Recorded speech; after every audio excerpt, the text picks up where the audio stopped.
Welcome to the DFO Rundown Podcast with Frank Saravalli and Jason Gregor on dailyfaceoff.com. Delivered by DoorDash. Welcome to episode 91, the Steven Stamkos edition of the DFO Rundown. I'm Jason Gregor alongside Frank Saravalli. And Frank, hope you had a Merry Christmas and Santa Claus was good to you. How you doing? I'm good. Yeah, give me your favorite gift.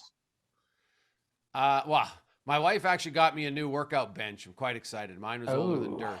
So you're working on your lats? Your pecs? No, well, it's like a good push-up bench where you can do, sit-up rows and squats better. So the other one I had was a little too high. I didn't like it. So this one, man, that wasn't what I envisioned when I asked. I was not thinking physical exertion, but I guess that says a lot about me. Yeah. So yeah. What about you? My brother got me a bottle of Blanton's whiskey bourbon. Nice. Single barrel bourbon. I love whiskey, bourbon, anything like that. So right up my alley. Okay, well that's good. Well, Mine was quite a surprise, so I was that's why I was excited about it. I've been complaining about it, and then I didn't even know she knew the right one to buy. But I think she talked to my trainer buddy, so that was good. Perfect. Nice. The NHL. I saw your tweet already early this morning. Some more postponed games. Not a surprise. They postponed games yesterday. There'll be some more today. Tomorrow. I don't know if the NHL will really get back to normal until, more teams are almost like the Calgary Flames where you have COVID go right through their team. Yeah. I mean, that's really the only silver lining is that as long as you have tested positive, you don't have to test again at all for 90 days. So when you look at what these teams are going through, like these numbers that popped up on Sunday were not unexpected. No. Players didn't test for 4 or 5 days. Clearly, when you come back, there's going to be a surge of positive tests just based on the way the world's going. And, you mentioned that you don't think things are going to calm down. For me, it's not until the rest of society and the numbers start going down because, there's no restrictions on these players. And frankly, there shouldn't be in terms of how they, live their life. So they finish at the rink, they go to dinner, they go wherever, the movie theater, whatever they do, they have a chance to come in contact with this Omicron variant, and it's everywhere. I mean, just look at the numbers, like crazy surge, here in the US, especially over the last number of days. And, I think when you look at what the NHL is trying to do, 44 new positive tests on Sunday. I'm told there are a number of other positives that are going to be coming out on Monday. Once they're officially confirmed as positive with the second test, the numbers are going to keep climbing. We're still at 130, 140 players active in protocol right now. And that's with 50 or 60 dropping off over the holidays because they had finished their quarantine. So this isn't going anywhere, but the NHL has now put some rules into place. They've loosened some restrictions with the cap, with the roster requirements, so that teams can continue to ice a full lineup and aren't going to be dealing with kooky situations where, the Carolina Hurricanes, for instance, can only dress 16 skaters because of cap limitations. I'm glad that they finally addressed that. Yeah, it was something that was definitely needed. There's no question about it. And, I'm curious to see, you have a few more games postponed. I wonder what the NHL, like if they have a magic number, because it's funny. I've talked to many GMs and there doesn't seem to be like a set guideline. Okay, if you have this many players, you're unable to ice a team, your game will be postponed. There's none of that right now. It's almost like a team by team decision based on who has COVID on your team at that exact moment.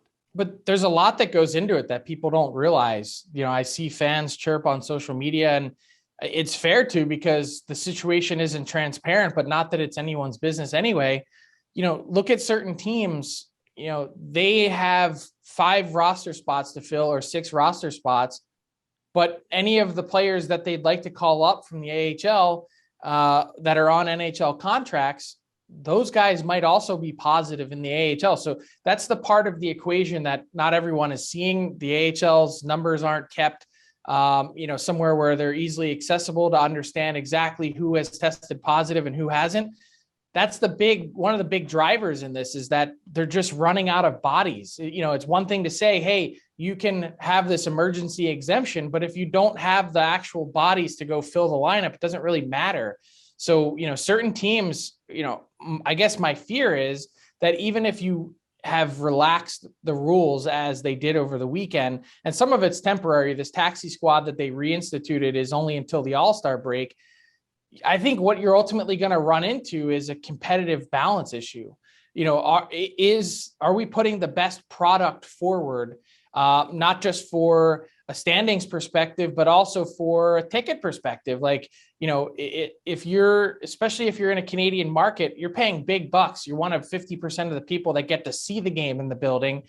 And you show up and you've got 13 guys from the AHL in the lineup. Like, that to me isn't NHL hockey. And I get that the NBA has gone heavy down that path.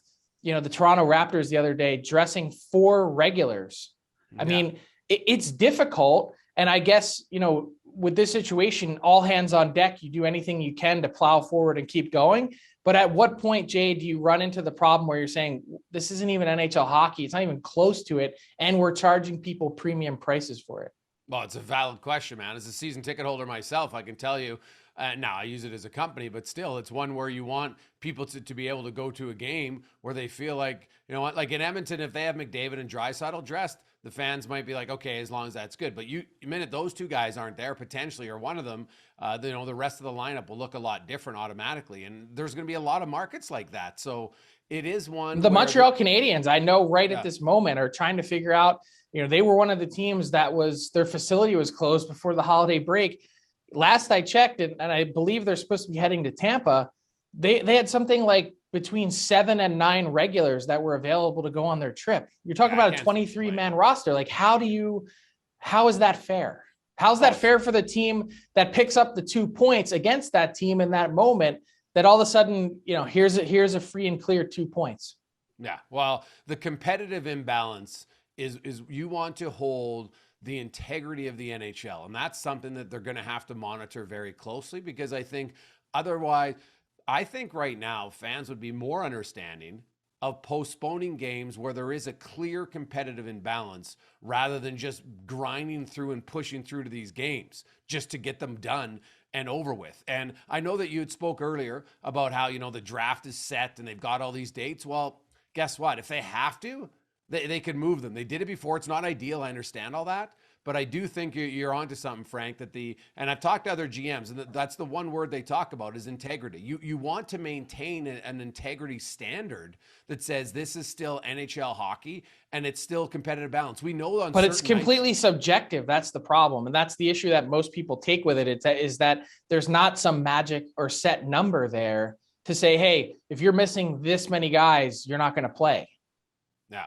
Well, but they should be. Like, think about for the preseason, right? You have to have 8 veterans dressed, minimum. Now, obviously in the NHL, I would hope it would be way more. Let's say you've got to have from your opening night roster at least 13 skaters. That's just a number out of my head, maybe 14. But you could come up with this number, right? And make that fair to everybody and say, okay, it doesn't matter if it's a first line or a fourth line guy, because here's the truth. In the course of a regular season, sometimes your first line guys, ask the Pittsburgh Penguins for, it seems, the last decade. Their first line guys are out all the time and they still find ways to play. But I do think you could come up with a number. I don't know what that number is. I just threw it out there. Whether it's 13, 14, I don't care. But I do think there's a number you could come up with that people could at least agree upon and say, okay, that's the number. Now we move forward. Yeah, I think that's fair. I think the other part of it is revenue, though, too. I think you could see a lot of games postponed in Canada specifically to have them, try and make that game up later in March or April, when hopefully, again, not a scientist, but the way everything I read is everyone's saying this is spreading so fast that this curve might be the shortest one in terms of duration, that hopefully you can get through this at some point in January and reschedule those games that were to be played in Canadian markets in March and April. Not only is it warmer, but also, you've got this opportunity where, maybe you could have 75% or 100% in the building. It's, it may not sound like it much, but each percentage, another $500,000, $1 million a game, that really goes towards the NHL's bottom line and the total revenue pie. Yeah. And not just 50%. Actually able to buy a beer and a burger, right? Well, that's the other part of it. It's such a huge key. I'm so glad you pointed that out, that, with concession stands being closed in a number of markets, no food or drink in the stands, that is a significant hit to revenue. Now, all of a sudden, we're not just talking about cutting back ticket prices. It's the no food or drink, $14 beers. Those add up really fast. Oh, it's massive. Now, we are going to have Chris Peters on today talking World Juniors, so we'll get into that a little bit later on. But I do, Frank, want to look at a few things. Then we'll bring in Tyler in a moment. Is you've had some time now. It's been almost 10 days since we've seen NHL hockey, and well, not 10, I guess, for some teams anyway. You look at certain teams and say, okay, even if this was like everybody was healthy, like there are some teams that in October we thought were locks. I think everybody at the DFO rundown had the Islanders not only to make the playoffs, but to win the division. They're in the basement of the division, and I can't see any possibility that they're able to make the playoffs. Like, they're 17 points back, Frank. That has got to be the biggest surprise story of the first third of the NHL season. And to me, it's not even close. It's just how the Islanders have completely fallen off.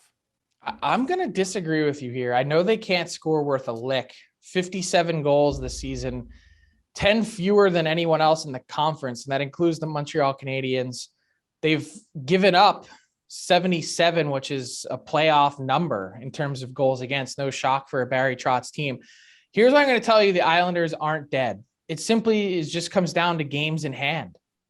They're actually 11 points back of the Detroit Red Wings for the second and final wild card spot, or it'd be the Boston Bruins if you go by points percentage. So they're 8 points back of the Bruins. They've played the same number of games as the Bruins, but they've got 5 in hand on the Red Wings. I mean, it seemed like this Islander team, 3-3-4 in their last 10, you're not lighting the world on fire, but it seemed like they were generating at least a little bit of momentum from their play. I wonder what this pause does to teams that had momentum. Fair, right? I'm not ready to say totally dead yet. That's all. Well, they're going to need to be like the St. Louis Blues, because that's still a ton of points to make up in a shorter period of time. It's really 8 points is what they need to make up. Yeah. That's 8 points on the Bruins. Yeah. That's if you win your game in hand, because games in hand is only valid. They don't have any games in hand on the Bruins, and they're 8 back, and the Bruins have the final wild card spot. Right. But they're 11 back of Detroit. 11 back, but 5 games in hand. Yeah. So I don't know. I just don't see. So if they haven't been able to score, why are they suddenly going to score that much? Well, that's the only part I can't really see is like 57 is abysmal. You're like just at 2 a game. Dude, it's brutal. It's absolutely brutal. But so many guys on that team have underachieved. He's been hit by COVID recently, but where's Matt Barzal? Where are all these guys? Yeah. Matt Barzal's really struggling on the power play too. Anders Lee has struggled. All these guys have Anthony Beauvillier, Kyle Palmieri is that's a tough signing. And it's a guy that didn't really produce for you after you traded for him last year, and you go and you give him a sizable deal with some term. Yeah, it's not worked out well. Let's bring in Tyler Yaremchuk joining us now. And thanks, Ty, for filling in on the best of edition on Friday. We appreciate it. Oh, it was a lot of fun. Just me, myself, and I talking to myself a little bit and setting up some great interviews. So it was good. Oh, yeah. I had a blast, Frank. Also, I don't know if you saw this, but there was the whole where in the world is Matt Barzal thing when Barry Trotz said that they didn't know where he was. Matt Barzal on his Instagram story posted a Photoshop of it was his face on the Home Alone cover. And it was like, where's Matt Barzal? That Photoshop he actually got from our very own Kennedy Burgart's Twitter. She was the one who made the Photoshop and posted it. And then Barzal, I guess, ended up seeing it somewhere. Someone sent it to him and he posted it on his Instagram. You can see her handle in the bottom left-hand corner. So shout out to Kennedy for a nice little Photoshop. Maybe he'll show up on the ice now. Yeah. Also, I have more things to say. I mean, you gave me the mic on the best of episode, so now I'm not going to give it up. But the Islanders to make the playoffs over courtesy of our friends on PointsBet, only plus 375. So it's not the odds are telling you that they're likely to make it. No, I mean, plus 375. Yeah, they're not totally writing them up. You would think that it would be like plus 1,000 right now, 10-1, 15-1, given how far back they are. They're plus 375 to make the playoffs. The Red Wings are actually plus 600. See, See, Vegas Flyers? What are the Flyers at? Plus 600. Oh, wow. Yeah. Vegas is seeing what I'm seeing. Yeah, they're just, you know what, though? That's good. That's setting a line to get New York Islander fans to want to play it. Smart. Fair enough. All right, let's get into fill in the blank here on a Monday morning, brought to you by our friends over at DoorDash. Promo code RundownDD gets you 25% off and no delivery fees. Let's start with this one. In 2021, we had a handful of players have, breakout seasons of different degrees. Adam Fox went from, a good, promising young defenseman to a freaking Norris winner. You had a guy like Joel Farabee who earned himself a nice contract. Jesse Puljujarvi went from an afterthought to a guy who looks like a 20-25 goal guy. So my question is, one player primed for a breakout in 2022 is blank. Frank? I haven't heard enough people talk about him, and I don't think they realize how good he's been the last full 82 game season.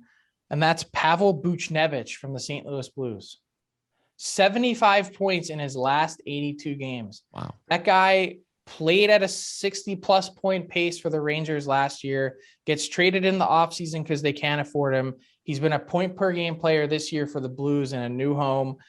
I just really like Buchnevich, the player. Don't know that he gets enough attention or credit, and I think he's a guy that could sort of vault himself into that next level up, the next paradigm up in the NHL. It's a good one. It's funny because I'm going to use a guy who's on the same team as Ivan Barbashev. Ivan Barbashev was a long time considered a fourth-line player. Ivan Barbashev's got 25 points at Christmas time this season. So I think Ivan Barbashev, you look at 2022, people are all of a sudden going to be like, hey, where's this guy come from? He'll be one. And if I'm going to go a little bit farther, I'm going to say Cole Perfetti with the Winnipeg Jets starting in October, maybe even late this year in March, is going to come up and add some offense to the Jets. Yeah, you would have gotten a close look at his 3-point night at the World Juniors on opening night, Boxing Day. Jason, we'll get to a World Junior question in just a second here, but this is a fun one I want to throw your way, and I'm going to keep it totally open. This can be a game you were at in person. It can be one you watched on TV. I'm going to go ahead and say it doesn't have to be NHL hockey, but the best game you saw in 2021 is blank. I'm just going to open it up if one of you has one right off the top of your head. 2020. I didn't see that many games live in 2021. Yeah, that's why it's a tough one. You could watch it on TV. Yeah. Game of the year if you had a vote.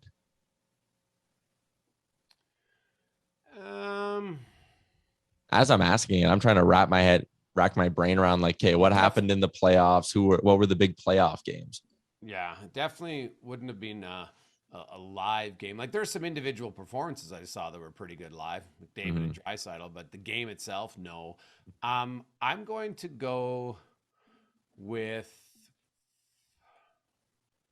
you know what? I actually thought the best game I watched hockey wise this year was the women's hockey, Canada versus US. That was a good one. That was a really good one. I'm going with that one. It was high intensity. I really enjoyed it. So I will say that game. Yeah, speaking of intensity, I'm going to go with Game 7. It's a little sinister between the Habs and Leafs. Ooh. You could cut that with a knife watching that game. I can remember just sitting on the edge of my seat being like, oh, man, if they blow this. And it wasn't even that exciting of a game, but it was just so intense, knowing what was on the line, knowing how much the Leafs were gripping their sticks. I'm going to say that one. All right. I like it. And before we get to some World Junior talk, I think we'd be remiss to not say something about the IIHF canceling yet another women's tournament while another men's tournament happens to go on. I know there's been a ton of attention brought to it online, and rightfully so. But I just would have felt weird talking World Juniors if we didn't touch on that quickly. But we're going to get into that tournament with Chris Peters in a second. Wait, so you got to give us a fill in the blank on our reaction to the IIHF. Hey, go right ahead. I wasn't sure if you guys would want to go for it, but Frank, go for it. That's disgraceful is how I would fill in the blank. All right. Because when you look at it, and this isn't, I love the responses that we get on social media. Oh, you're so woke, but like, whatever the snowflake I keep getting called out. Like, I'm not light and dainty. Jesus. I'm definitely not a snowflake. My issue is they don't provide any path forward for this tournament. There's no, hey, we're going to postpone it for now. Let's see if we can work it into the schedule in April. Let's see if we can work it into the schedule in May. Moving the Women's World Championship to August was like one of the best moves the IHF has ever made. It had more eyeballs than it ever would when you jam it into the schedule on the hockey calendar in April when the Stanley Cup playoffs are about to start, or the NHL regular season is wrapping up, or people are getting set to head to the men's worlds. Like there was just no available, runway for it then. It's a happy accident. Look at what you created by moving it to August. They should keep it there. And I think they are for the time being. But why is it that we can hold a major men's tournament and not find a path forward, just, cancel the women's under 18s? Like, you got to find a way to put in the effort to reschedule it. And if it means moving it from Sweden to somewhere else, then that's just what you're going to have to do. I'm just disappointed that there's not the same creative push to get a tournament like that completed for the second year in a row, while they can find a way to move around the men's under 18s, play it in Texas, and get it completed. I get the financial differences. I understand how revenue is created for the IHF. I know that the host team ends up paying for the tournament. The host federation pays for the tournament. Like, there's got to be a reason and a push to have the IHF underwrite and get this women's under 18 played. I'm going to use the word eye-opening because I might be in the minority. I think the U18 for both men and women is really, when you look at the cost for that tournament, it's unnecessary. Let's call a spade here. It's unnecessary. And if anything, this is going to garner attention. I don't think most people understood that it was $1 million to put on the tournament for. And trust me, I've watched the men. Neither one of those tournaments draws fans. So to me, like, people trying to compare it to the World Juniors doesn't make sense. Compare it to the U18 in men's and go watch it. There's hardly any fans at those games, whether it's in Canada or the US. People aren't watching it. These are young, underage 18-year-old player. The people that this tournament's for are really the scouts for the NHL on the men's side, and really even on the women's side when it comes to colleges and everything else, and for the national teams. But do we really need to be spending $1 million to $1.5 million for a federation that makes money off of anything else for 20 players? I'm sorry, I'll be in the minority here. I don't think it's necessary for either one, to be honest. Now, I don't like the optics of just a complete cancellation. If they would have said, we're going to postpone it and look for options, it would have made sense. Now, we've seen other sports already be postponed, professional ones, mixed curling in Canada, their trials just got canceled. So people have to understand that part of this is due to science and what's going on in the world. Trying to compare it to the World Juniors, the teams were already here when COVID hit. Right? If this would have happened in early December, I think there might have been a discussion to possibly postpone the World Juniors. But the World Juniors is very different than U18s. And I think we have to compare men's to women. And some hockey people might not like it. But for me, that much money spent on so few players for every federation, I don't think it's that necessary. All right, let's jump into the World Juniors here and quickly wrap this up before we get to our friend Chris Peters. But one player you're excited to watch at this year's tournament is blank. Frank? Connor Bedard. Want to see what the 2023 draft is looking like. I know everyone's curious about 2022 and Shane Wright. And I just, it's so rare for a 16-year-old to make a debut like this in a tournament. The number of players you can count on one hand, maybe you need an extra digit or so, but it's a pretty small and elite list, and looking forward to seeing what he can do. That's a good pick. I was excited to see him, and I saw him firsthand last night. Oh my goodness, if you are a Buffalo Sabres fan, you should be giddy. Owen Power is legit. Now, I knew he was a good skater. I've watched him on TV a few times, but to see him live and in person, so big. But the thing that impressed me most is just how he sees the ice and his hands for a defenseman. He's got really good hands. And I think the Buffalo Sabres, like, when you have a big mobile defenseman like that, I can say this guy, without a doubt, I think down the road is going to be a legit number one, not top pair, but a legit number one defenseman that can completely transform a franchise. I think this is a huge get for the Buffalo Sabres, and I'm looking forward to him. He scored the first ever hat trick ever for a Canadian defenseman, and the Canadian defenseman record in a tournament is 4 goals. He got 3 in game 1. Like, he's probably going to crush that. Like, this kid, Frank, I watched Bedard, and he was very good too as a youngster, but Owen Power, like, oh my goodness. He was dominant last night. Yeah, I guess I don't really have any real questions about Owen Power. I just wonder about it's in some ways, while it is best on best in the world, it's a step down a little bit in terms of competition age-wise for Power, going from Michigan, playing against 22 and 23-year-olds at times, now down to under 20. So obviously a step up in elite level, but step down in age. I'm curious the big test is ultimately, how does it translate to the NHL? I don't think there's any question watching that game last night that Owen Power could and should have been in the NHL this season. I like that he chose a bit of a different path. Yeah. Oh, I agree with you wholeheartedly, but I mean, it's a disappointing season in Buffalo. You could kind of foresee it coming after an interesting start. Why subject yourself to that? Why not see if, they can improve the team a bit by the time you get there? Now, do you not think that Owen Power is going to play, especially with the season delayed? He's going to get his 9 games in this year. He'll use up the first year of his entry-level ability. Ooh. I don't think there's any question about that. You think so? Oh, lots of guys come out of college. Could come out of college and play. Yeah. Lots of guys come out of college afterwards, right? I think. Yeah, I mean, it does happen. And that's in a normal year, Frank, when the guys aren't playing till the end of April. What if, they're already playing an extra 3 weeks longer, so that gives them the extra games. I would be stunned if he only signs an ATO and plays in the American League. That would be better for Buffalo, but I can't see it happening. I think he's going to come out of college when they're done, and he's going to go directly to the National Hockey League. I think my only low-key thought in the back of my head was what if this is a play to ultimately use his leverage as a college player and say, I want to go somewhere else? Ooh, spicy take. Spicy take. I mean, that's the only thing that I thought in the back of my mind. You choose not to step into the NHL right away. Is he trying to leverage this out eventually to say, hey, Buffalo isn't the place I want to play in my career? That might be a way for him to leverage one less year on the ELC, right? And say, hey, listen, I'll sign with you guys, but that ELC year 1's getting burned this year. You're letting me play my 9. They'll let him do whatever he wants. If he wanted to, they don't care about that. I think he's signing guys. I really do. I think this is a player. I'm not creating controversy either.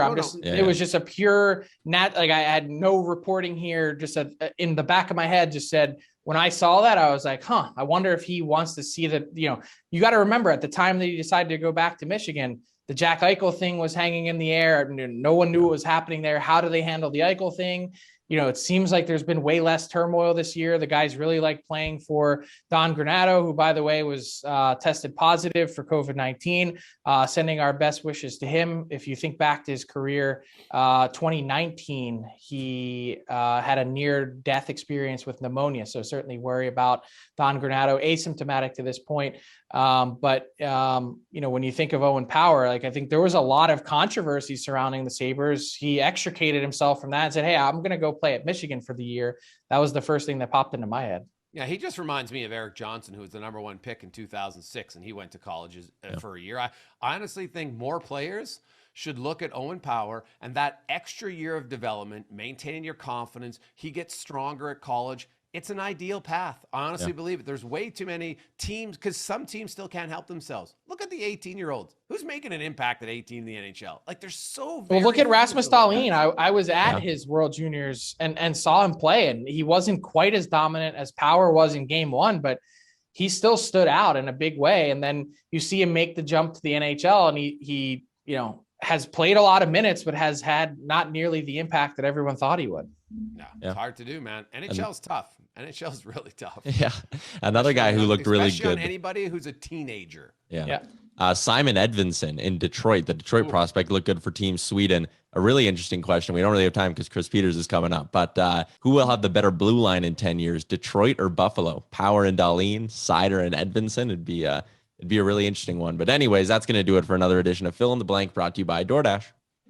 Man, Buffalo and Detroit listeners right now should be excited because they've had a little bit of a dry spell. Obviously, Buffalo a little bit longer than Detroit. Detroit had a lot of runs and a lot of cups to live off for a while. But yeah, there's some really exciting players at the World Juniors. I don't get too overly excited about certain players. But Owen Power, I've watched a lot of Canadian defensemen who went on to have really good careers. I can't recall the last one who dominated like him. So our next guest might, right? You think of a lot of American defensemen, even it is really hard to dominate this tournament. I know it's only one game, but how he played, and it's not just the goals, it's just his play over the ice. And I look forward to it as we get to our big guest today, brought to you by fansfirst.ca. It is for you, the fan. The number one reason, no fees. Outstanding. You can get tickets to all the games you want. Just check it out. Go to fansfirst.ca. No fees for the fans. All right, let's bring in that Chris Peters, our daily face-off prospect analyst. You can also read his work at Hockey Sense with Chris Peters. Does a fantastic job there, blanketing coverage of Team USA, especially this time of year with the World Juniors. Chris, day one in the books at the tournament. Jason was on site in Edmonton. You got a chance to not just dive in deep with Team USA, but we were just talking before you hopped in about Owen Power and the night that he had the hat trick, a historic start for a defenseman at the tournament. You know, how good is he? Where is he heading? Jason said, just one viewing live in person, I can already see this guy is trending towards not just a top pair guy, but a number one guy in the NHL. Believe it? Yeah, I mean, he's trending towards star for me. I mean, really the way that he moves, the fact that he can get up the ice so quickly, the fact that he pops into plays as well as he does. I mean, to be the first defenseman to have a hat trick for Canada at the World Juniors is pretty special, but it's also just kind of crazy that it happened. It took this long to happen, but I think for him, the things that we've seen is that he's a dictator. He, not in the worst sense, in the right sense, where he dictates play. He controls shifts. He makes plays in all zones. And, he's just so big. He's tough to get around. He gets up the ice quickly and he gets around players really easily. It's with the reach, it's with the skill, it's with his skating. So, the fact that he's such a smart player on top of having all those physical tools that he has makes him a real difference maker and a guy that I think could have a very special tournament, but also a very special NHL career. He's actually meaner than I thought too. I saw him finish a few checks and literally checks in that tournament to start. And he just had an edge to him that I guess I wasn't ready for or expecting. Yeah. It's certainly he picks his spots with it, I think, and that's that coming up through the ranks. I think in particular in college, they've kind of asked him, hey, dial it back a little. We can't afford to lose you for contact to the head. You're so big, it's all those different things that you got to keep an eye on. So, but I mean, he has that aggressiveness. I think that as he's gotten stronger physically, he's also become more confident in his physical game.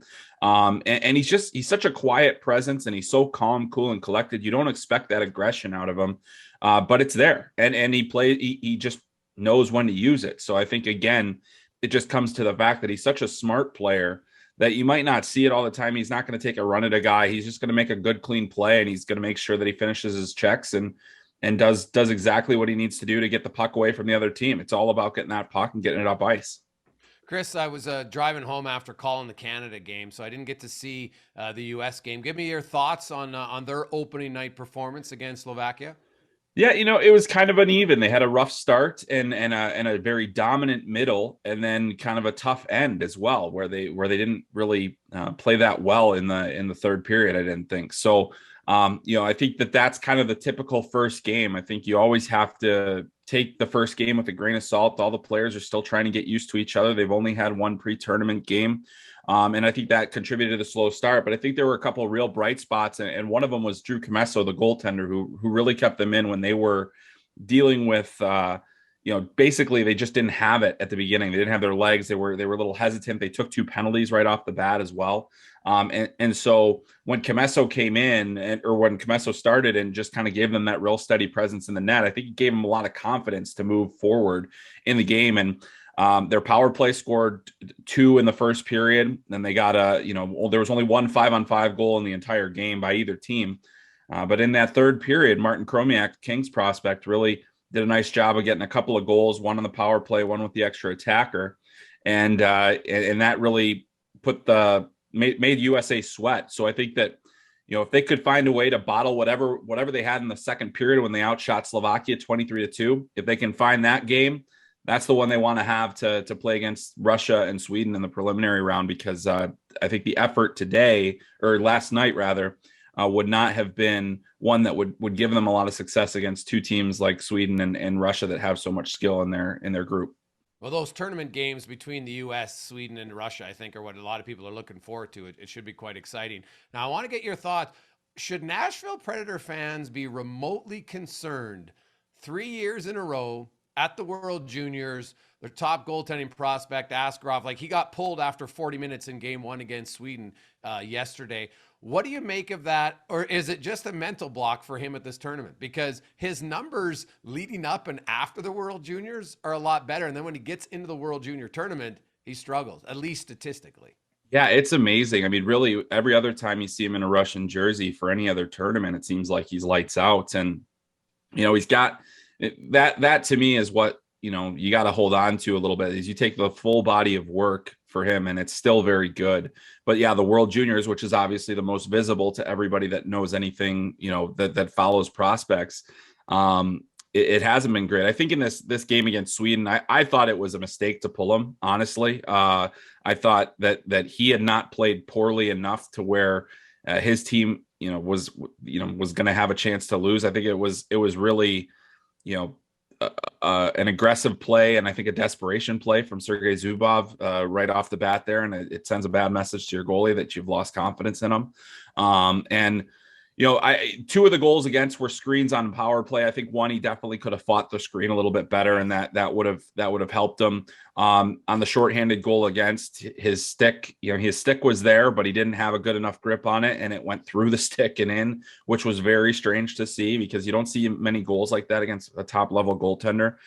So that one wasn't the best, but I still think that, give him some time. It was the first game. We've seen goalies turn it around. I mean, Spencer Knight had a terrible start last year and then became the best goalie in the tournament, had 3 shutouts. Askarov doesn't have the benefit of he doesn't get the benefit of the doubt because in his 2 previous World Juniors, he just wasn't very good. So we'll have to wait and see. But yeah, I think, you start getting a little bit concerned if he continues to struggle. It's not just one tournament at that point, it's 3. And then yeah, I would say that is a little bit concerning. I know you said, Chris, to take the first game with a grain of salt. Some tense moments. Canada trailing the Czechs. U.S. had some tense moments against Slovakia. I think kind of what struck me and I guess my question is big picture, is there going to be a dominant team? Like, will you see a Canadian team run the table or a Team USA, or is this more of a close tournament in terms of team competition than maybe we're used to? I think it is close. I do think that Canada on paper continues to be the best team, and I don't think they're going to have much more trouble. I think Finland will give them a decent game. But beyond that, I fully expect Canada to roll through the rest of the preliminary round. And so that kind of inflates it'll inflate them a little bit going into that medal round. But I mean, they have so much skill. And I thought that the first period was more of a fluke than anything else. And partially just the jitters of a first game and playing a little tight. But I really think that there is a lot more closeness here. I think Sweden is better than I thought. Their top line and their top D pairing were fantastic. And Jesper Wallstedt can absolutely win them a gold medal if he's on the top of his game. Finland doesn't have great center depth, but they have good wings. They have really good defense and they move pucks well. I think they also have the goaltending. So that's going to make them a little bit more challenging. The U.S. isn't as skilled as last year's team, but they have great speed, tremendous mobility. So I mean, like every team has some element that would allow them to have success in this tournament.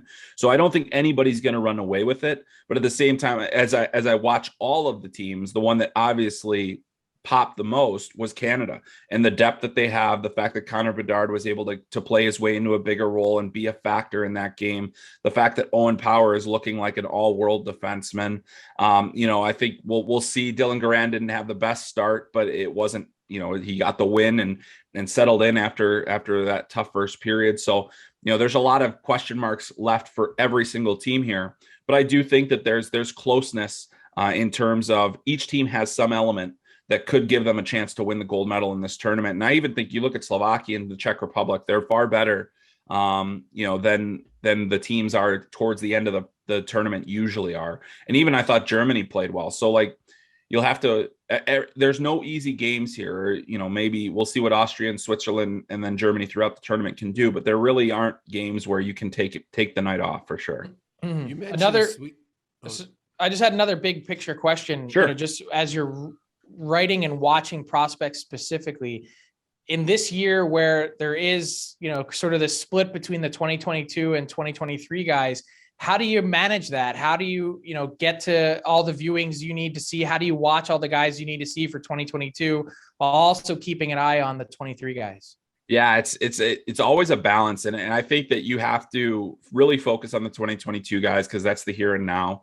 But you make notes about those 2023 guys all the time. I mean, obviously Michkov, Bedard, Dalibor Dvorsky for Slovakia as well as another 2023 guy. But still you focus on those 2022 guys because they're the closest to where we need to see. And you kind of say, okay, you try to create a baseline for those 2023 players that you can look at later on.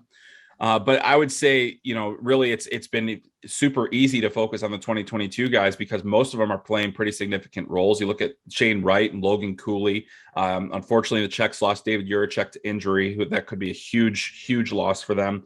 Simon Nemec was the top defenseman for Slovakia. So they're all playing big roles, and that gives you a real good idea of kind of where they're at. It's a nice chance to see, okay, well, I've seen what they've done with their club teams. What happens when they take it up a level? Because the World Junior, I think, is as close as you can get to the NHL without being in the NHL at this age, obviously. And I think that's really interesting to see kind of how they all manage that. And so far, a lot of them are passing the test in that first game. And then, yeah, you have to focus on them, but you cannot take your eyes off those 2023 guys because they're going to tell you something that you need to know for next season as well. It's interesting. I know it's only one day, but you had Owen Power with the hat trick. You also had Simon Edvinsson scoring a ridiculous goal for Sweden, Chris. And, Detroit's already got Moritz Seider on the back end, and then they've got Edvinsson coming. Give me your thoughts on Edvinsson and what you've liked best about his progression the last few years. I mean, I think his progression from last spring to now has been remarkable. He's way ahead of where I thought he would be by this time. And now I was at the World Under-18s last year, and we were all talking about the possibility of Edvinsson going in the top 10. And then we watched the tournament. He didn't look like a top 10 pick. There wasn't, he wasn't necessarily playing at that high level. You watch him yesterday and you say, oh my God, this guy could be one of the best defensemen in this tournament. He could be an elite, top pairing defenseman. And you also look at his numbers in Sweden, and those are telling you that he is really progressing at a real rapid pace. So the things that really stood out to me in the game against Russia was his ability to absorb pressure, to escape pressure in the defensive zone, and to always make the right read. He always made a good pass. He ended up with 3 points. He had the shorthanded goal. And that was just a play where he's able to poke a puck past a player and then beat him with speed. So, I mean, he's fast, he's big, he can be a little bit more physical. I think that is something that he needs to continue to work on, but he moves pucks so well. And he led all the Swedes in ice time by a significant margin and did not play on the power play. So, I mean, like they are using him more as a penalty killer and they're 5-on-5 number one. And they're letting Emil Andrea and Helgi Grans take the power play time. And I think that's really just to make sure that they have Simon Edvinsson where they need him. And so, I mean, if you're a Detroit Red Wings fan right now and you're watching Seider and you're watching Edvinsson, you're like, we are set for a long time in our D pairings with these two guys. And I really do think that Edvinsson has taken his game to a completely different level. He's much better offensively than I thought. And I'm really excited to see his progression because he is a special talent. Yeah, he's really impressed me in their first game. And I'm with you. Sweden looked better than some of the pre-tournament projections. I know it's only one game, but I liked it. Now, the announcement came down that they're not going to play any relegation games. Once the tournament's over, there's not going to play any extra games. So Belarus, next year, they're going to have 11 teams. Why wouldn't they have just gone with 12? And then you could literally have like a relegation tournament right there. Those teams play each other and the top two stick and the bottom two go back down. Like 11 just seems odd to me. Do you think there's a chance they might make it 12 by next year? Yeah, it's odd to me too. And so basically the IIHF competition committee is going to get together and they're going to figure out how to make this work. And I wonder if they do see with 11 teams, we got to bring in Latvia. I think part of the hesitance to do that is that there will have to be a complete restructuring of the tournaments below the World Junior level. There's, many divisions beneath the U20 top division. And so you start, it kind of creates this domino effect of teams where you're like, we're short in this tournament and we don't have enough in this tournament. What I think could potentially happen with the 11 teams is that the way that they structure the groups will be a little bit different, a little bit awkward perhaps. But I think the Women's World Championship essentially stacks their groups with the best teams in one group and the weaker teams in another group. And I think that could be an option going forward. It would make things a little different. And I don't necessarily know if it would make it the most fun, but it certainly would create more competitive games in the preliminary round. But we'll have to kind of wait and see. I thought it was very odd that they chose to go 11 teams. I wondered if there could be a play-in option, but I think you really have to reward Belarus for earning promotion in the tournament where they were expecting to be promoted. Yes. And so I don't think that it's the wrong decision to bring them into the tournament. It wouldn't be fair to those players that earn the right. But yeah, I mean, it creates a huge headache. And now they, even with just not relegating someone back, they still have to restructure all those lower divisions. So there's a lot of work cut out for them. It could take all year to figure it out the way things are going right now. And I mean, at this point, I think we just hope we have a World Juniors in 2023. Yeah, I think that's fair. I mean, why not just relegate at that point? Make it easy, do what you've always done, play the extra 3-game series. Maybe you only need 2 games and just move on. I mean, that'd be the easiest way to do it.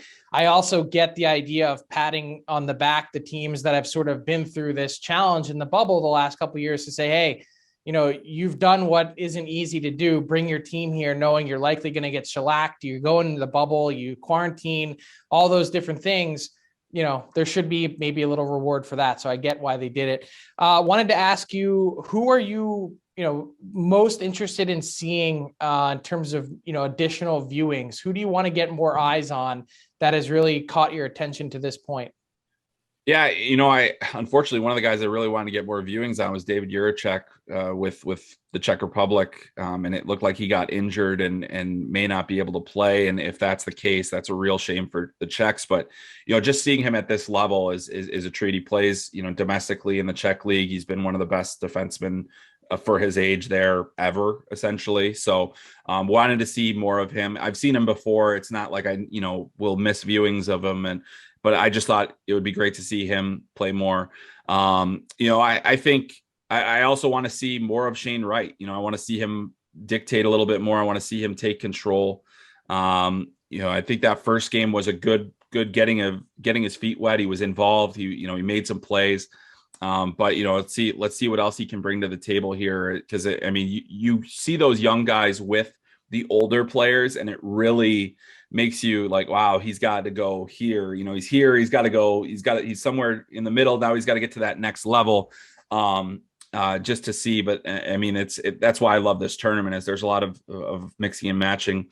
The other guy that I thought was really good, didn't get a lot of production, but Juraj Slafkovský for Slovakia played really well against the U.S. He actually, Nate Lehman, the head coach of Team USA, said he was a horse. Like they really had a hard time against him. He's 6'4", 220-pound winger, with skills. So, I've seen him a lot as well, but it's just getting more chances to see that. And then I would say, in terms of the drafted players, the guy that I really want to see pop in this tournament is William Eklund, the San Jose Sharks prospect, who's going to be Sweden's number 1 center. Sweden has no center depth, compared to previous seasons. And so he's a guy that I think is a better wing, but he's playing in the middle, and he looked good. He looked good there. So, and he was active and engaged. So I want to see how he looks as a center, and if that's a future position for him. I know that the Sharks have definitely thought there's a possibility he could play down the middle for them.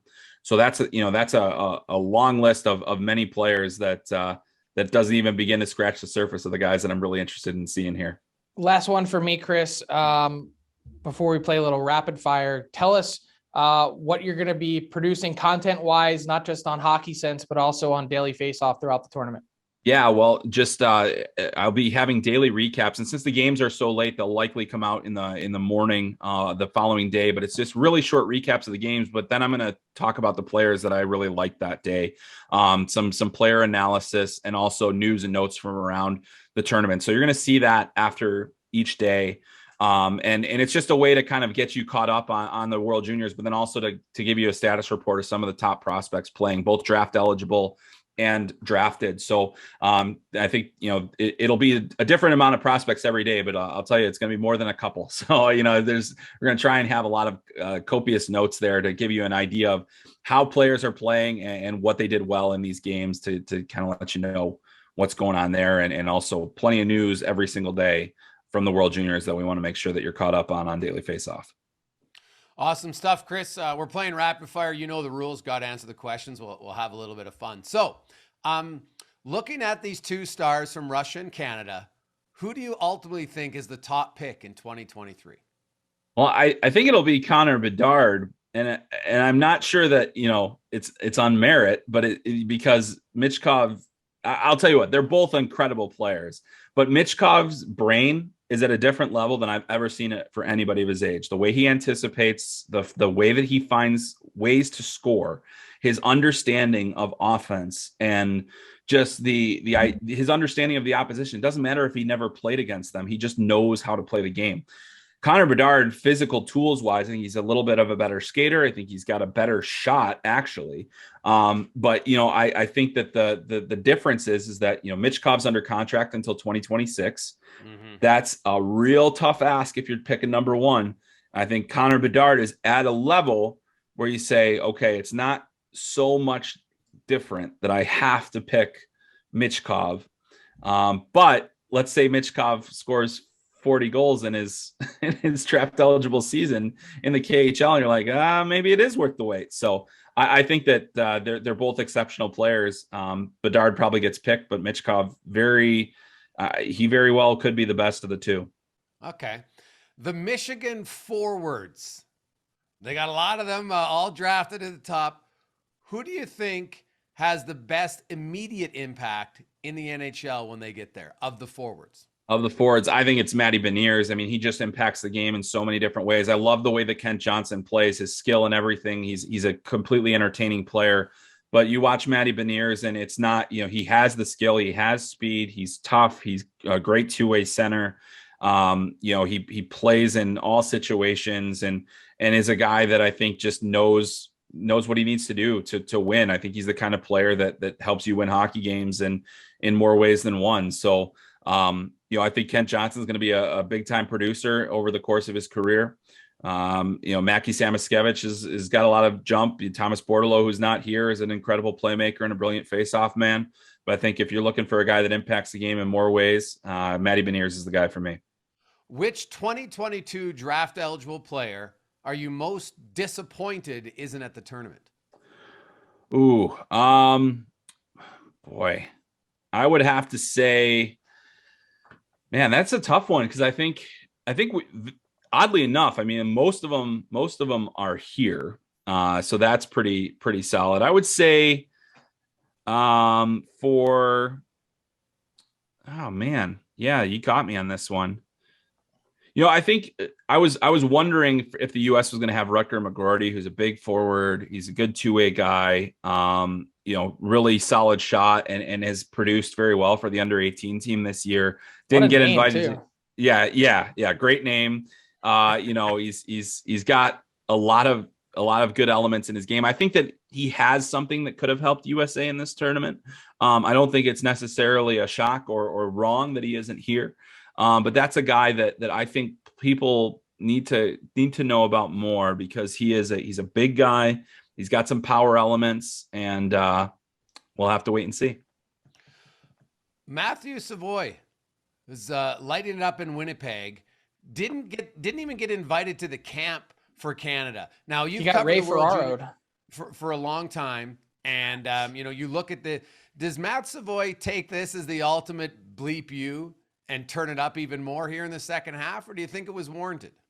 I hope he takes it that way. I mean, I think in some ways, I think it was warranted, just because you look at Canada's skill players and who they have, and I don't know who he unseats. I don't know. He's not taking Kent Johnson's place. He's not taking, I think Bedard or Wright's place. So he's a guy that has tremendous skill. He's a really good skater. I like the way that he plays, and obviously he's having a tremendous season. And he's probably the guy that I should have said, because I would want to see him at this level just to see how he handles it.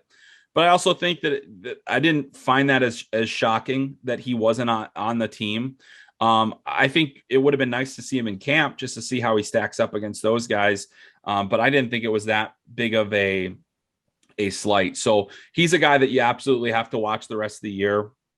I think he's going to have tremendous numbers at the WHL level, as he has already.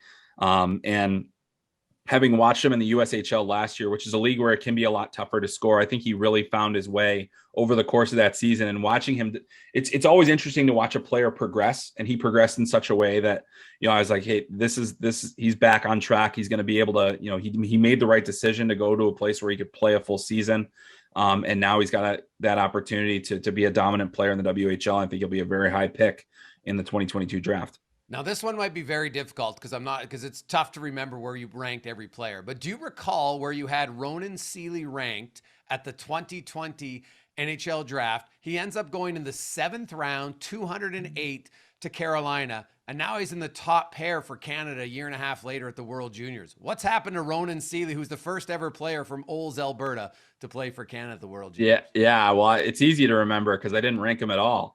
So that's easy to remember. But I think what I saw from Ronan Seeley in that game is in tremendous mobility, a really solid skating, and just very poised with the puck. And the fact that he's out there, Owen Power can do it at everything. So it takes a little bit of the pressure off, it feels like, but it actually sometimes can make it a little harder for the D pairing, especially with the way that Owen Power was activating and getting deep into the offensive zone and, scoring goals from the goal line and everything else. You got to be on your toes. So, I was surprised to see that Seeley, I knew that, he's a good player. He's having a great season and but to see him on the top pairing of Canada certainly surprised me with all the guys that they have. I mean, the fact that Ryan O'Rourke was one of the players that was sitting out, and I think he's such a tremendous and heady two-way player.